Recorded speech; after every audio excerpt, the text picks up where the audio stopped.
Hey everybody, Rob Greenfield here, and today I'm going to share with you some of the most easy and abundant foods to grow for those of you that are in a colder climate. So this applies to people across much of the northern United States, northern Europe, and around many climates around the world. So if that fits you and you want to grow a lot of food in your garden and have a lot of food on your table, then this is definitely the video for you.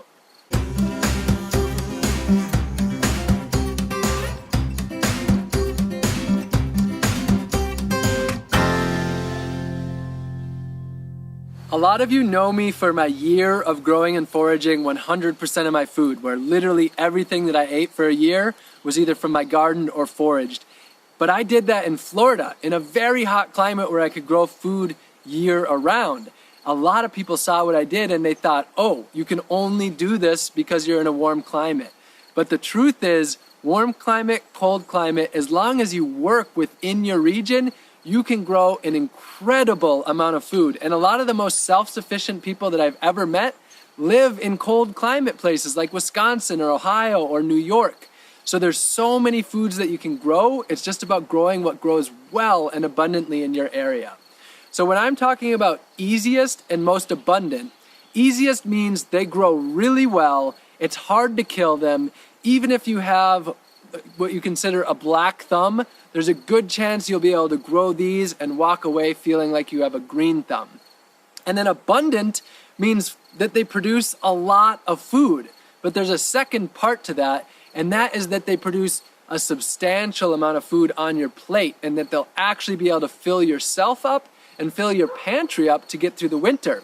Because that's the key in the colder climates. If you want to grow a large portion of your food, it's that you produce as much as you can during those growing months, during the growing season, and then you store it in jars, in freezers, dehydrating it and such, in order to be able to make it through the winter with the food from your garden.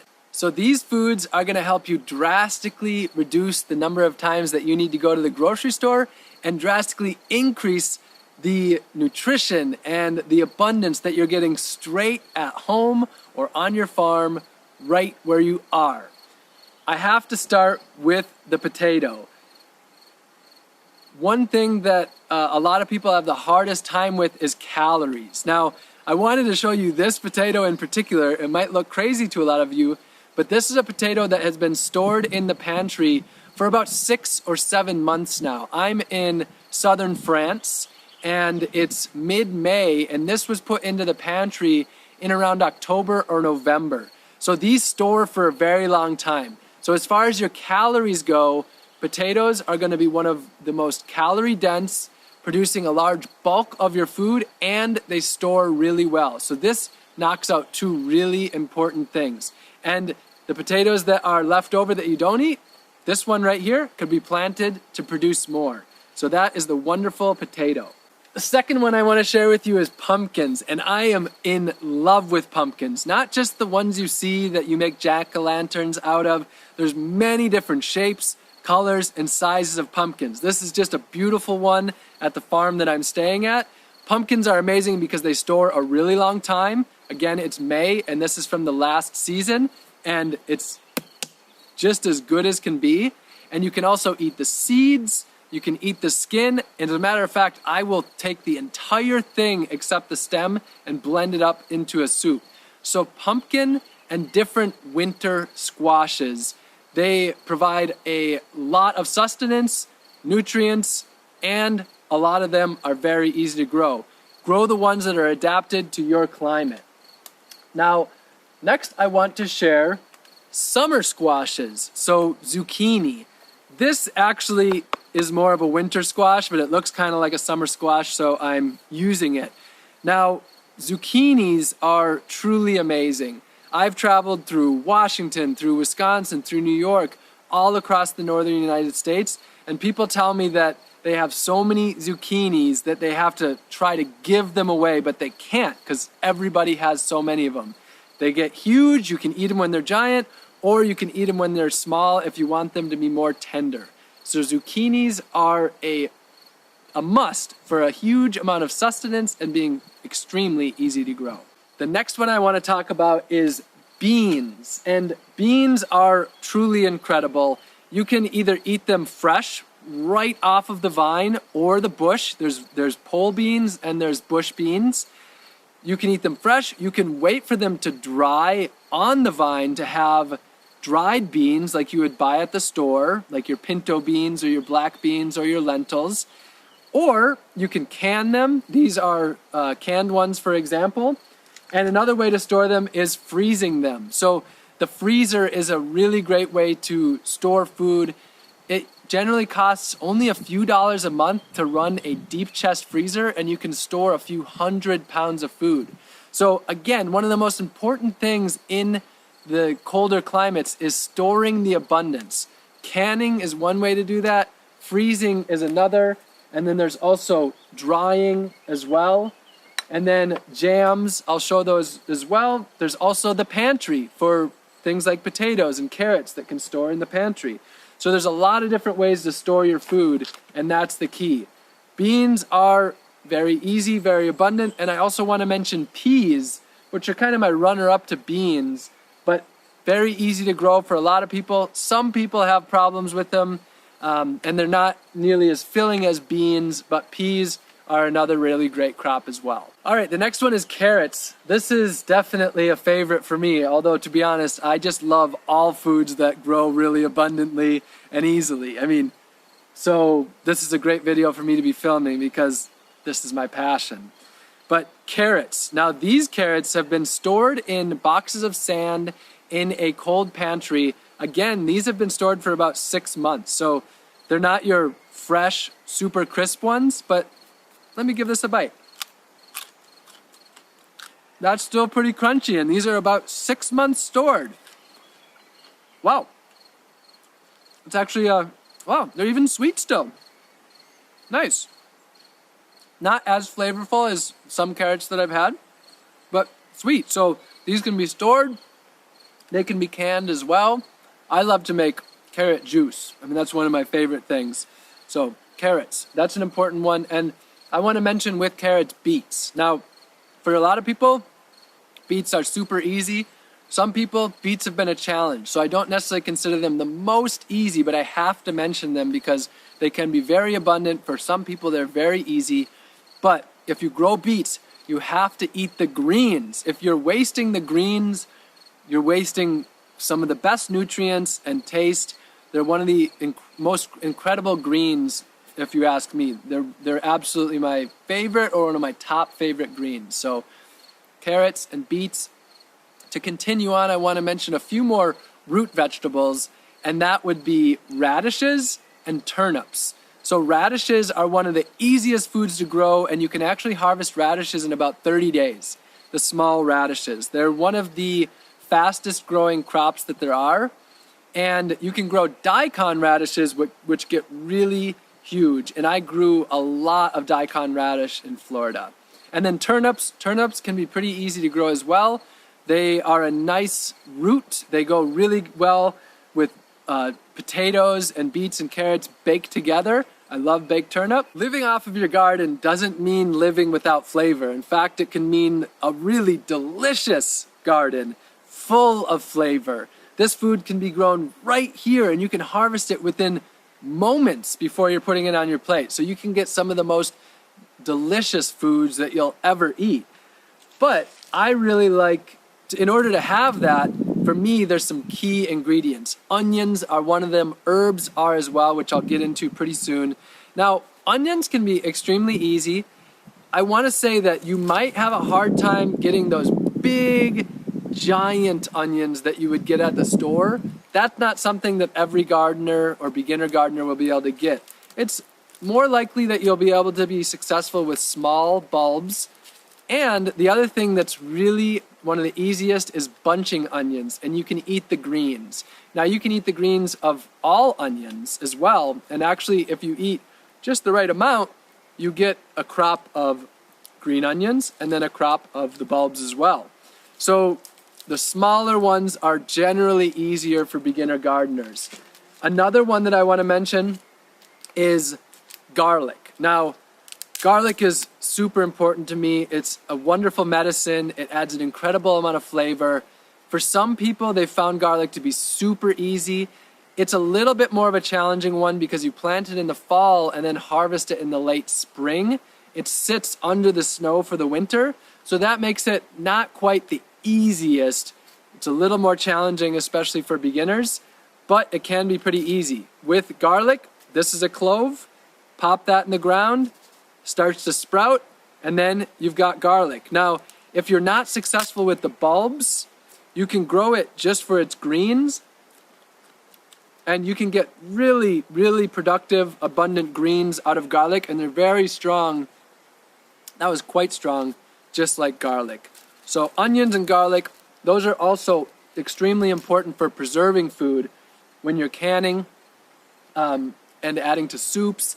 Those really fill out the meal and add a whole lot of flavor. I want to talk to you about greens now, and greens are where you get a lot of your nutrients. They're one of the things that makes the most sense to grow locally rather than having them be shipped. They take up a huge amount of space, and they really are just one thing that does not make sense to be shipping long distance.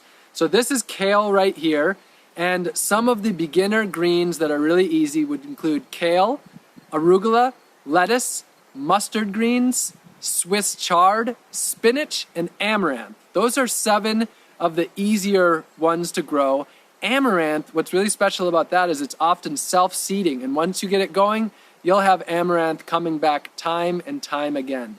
So greens are one of the most nutrient-dense foods out there, and if you can eat greens at every meal, you have the ability to change your life if you're not eating healthy, and they make a huge difference.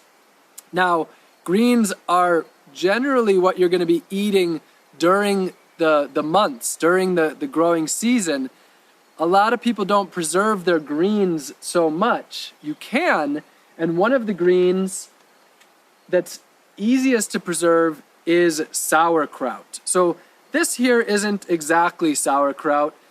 This is more like preserved cabbage. Sauerkraut, though, comes from cabbage, and you can store away jars and jars and jars of sauerkraut. It's just salt, cabbage, and not even water. And then you can add in other things if you want, like herbs, but literally just salt and cabbage stores easily through the winter, and it's delicious, adds so much value to your meal. The fermentation of it through wild fermentation actually increases the nutrient value of it. So cabbage is one that grows pretty well, stores, and makes a really value-added food to add to each of your meals. Can't say enough about sauerkraut. And if you're interested in wild fermentation, check out Sandor Katz's book called Wild Fermentation. It is a must-read if you're going to get into the storing and fermenting of foods. All right, next I want to talk to you about herbs. These add incredible amount of flavor to your meals. You can make teas with them, and they are often one of the absolute easiest things to grow. So some of the herbs that I'm going to mention are basil, dill, cilantro, oregano, rosemary, thyme, and mint. Here is basil. This is being grown in a greenhouse to get it started. I want to mention one thing about basil, and that's that it likes heat. So this is more of the peak of the summer. If you try to grow this while it's cold in the beginning of the year, you're going to have a really hard time. And that's an important thing, growing the right things at the right time of the year. Now, another herb that I want to mention, this one is just, for a lot of people, it's a problem because it's so successful and it reproduces so well that it takes over a garden. So when I'm talking about easy and abundant, mint is the picture plant for that. It reproduces through these roots, and they just spread through the soil. So all you have to do is take some roots from a friend's garden, put those down, and those will produce mint. So mint is definitely one of my top recommendations, and it can end up being a problem. So if you do plant it, for me, when I was a beginner gardener, I said any plant that becomes a problem is a friend of mine, and I still generally feel that way. One thing I want to mention about herbs, and that is some herbs grow really well from seed, like, for example, coriander, cilantro. These are really great to plant from seed. Now, on the other hand, mint is a difficult one to start from seed. So for the ones that are difficult to start from seed, I would recommend buying those as already started plants from your local nursery or another gardener or a plant sale or something of that sort. So herbs galore. There are so many. I just named 7, but there are a lot of other easy herbs to grow as well. Now I want to talk to you about fruit trees, which are totally different from a lot of these crops. Most of these are annual crops that you have to plant again and again each year. If you can invest in fruit trees, you're investing in your future. You can plant fruit trees, and now the thing is, you are investing in the future. To start getting a lot of apples might take a few years before you get your first apples and 5 years before you start to get a lot. But you'll have apples for decades to come. So fruit trees that I recommend: apples, pears, plums, mulberries, and cherries. Those are some of the easiest ones to grow in those more northern climates. Apples can store just like this through the winter. You can freeze them. You can make jams. There's so much that you can do with your fresh fruits, and you can also just enjoy incredible amounts of them during the season. So fruit trees are definitely a must. You can plant those around the edges of the property and make use of that vertical space with fruit trees. It's starting to rain here in the garden, so I gotta cruise through these, but we're getting towards the end. Keeping along the lines with fruits, I want to mention some berries. Raspberries and blackberries generally are the easiest, and those can go crazy and become a problem for a lot of people. Blueberries, on the other hand, need acidic soil, so for a lot of people, they are not a beginner. Strawberries also can be pretty easy. However, generally, raspberries and blackberries are more abundant than strawberries. So raspberries and blackberries are my 2 biggest recommendations for berries. But I just want to say there's a lot of other ones out there. Got to mention June berries, also called Saskatoon or service berries, are a really great one as well. Right here I am holding blackberry chutney, and jams are an incredible thing to make out of your raspberries and your blackberries. You can store lots and lots of jam. So that is a really, really great thing about those berries. Okay, next thing I want to mention is tomatoes. Tomatoes grow super abundantly for so many people. And with tomatoes, you can make huge amounts of sauce. I've just realized how many times I've said huge and abundance over the last 20 minutes or so, but that's what we're talking about. Plants that produce a huge amount. I just said it again. So tomatoes, one that I absolutely recommend in abundance. At my friend's house this weekend, we just planted over 100 tomato plants for a family of 4. It's a lot of tomatoes, but tomatoes are, most people love them. Hot pepper is another one. This is something that can often grow in huge abundance and be very easy. I took 1 seed from my friend's serrano pepper plant, and that produced over 1,000 serrano peppers just from that 1 seed. Another thing that I want to mention, sometimes this is a little bit harder, but cucumbers for making pickles. All right, I've got 2 last ones for you, and these are perennials. And with that, I want to mention that I really recommend perennials. These are plants that grow for year after year after year, rather than things that you have to plant each year like carrots. So rhubarb is one of the most incredible perennials. You plant rhubarb and it'll produce for about 25 years. Really recommend rhubarb. And then lastly, we're going to finish it off with Jerusalem artichoke, also called sunchokes. And these are another one where if you don't contain them, they can spread through your garden and they can become wild as well. They produce a huge amount. I just said huge again. They produce an incredible amount of food, and they're very tasty. And I cook them basically like a potato. So there you have it. That is about 40 of my top recommendation for the easiest and most abundant foods to grow in your garden. I just want to say there's a lot more out there. I picked a lot of the common foods that people have a lot of experience with and recognize, because it's easier to get started with that rather than plants that you might never heard of, like gooseberries, which grow well in northern climates, or like moringa kale and moringa katuk and chaya, which are more southern climate.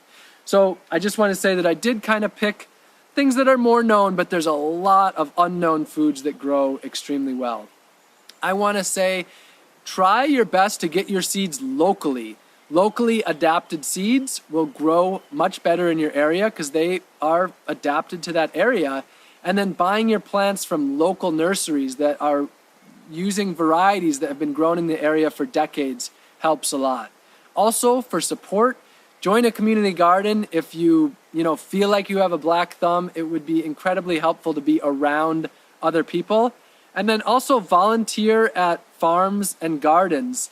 That way you can be learning and you can be helping at the same time, and the amount of knowledge that you gain by volunteering at gardens and farms is pretty priceless.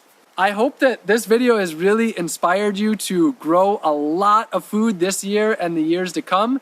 Start small. Don't feel like you have to grow all 40 of these crops this year, and add on each year as you start to get better and better. I'm excited for you to get out there and start growing some of your own food. If you enjoyed this, make sure that you subscribe to the channel. Lots more to come. Comment below, and also like this to help this get out into the YouTube world and inspire more people to start growing their own food. I love you all very much, and see you again soon.